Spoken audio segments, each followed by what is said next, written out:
لو معاك فلوس كتير بس من غير حكمة هتخسرهم، إنما الحكمة بتجيب فلوس وبتحافظ عليها.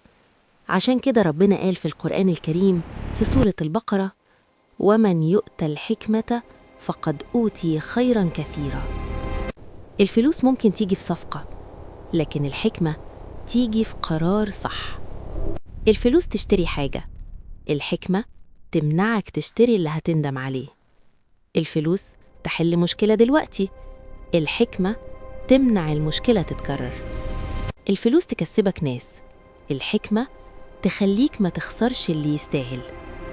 في ناس معاها فلوس بس مكسورة من جوه، وفي ناس معاها حكمة فعارفة تعيش مرتاحة حتى لو القليل.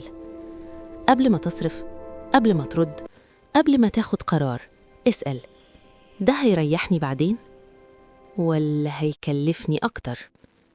الفلوس من غير حكمة ممكن تبقى ابتلاء، لكن الحكمة هي اللي بتخلي أي رزق خير. اكتب في الكومنت: اللهم ارزقني الحكمة، وقولي إمتى الفلوس كانت هتوديك في حتة غلط والحكمة أنقذتك.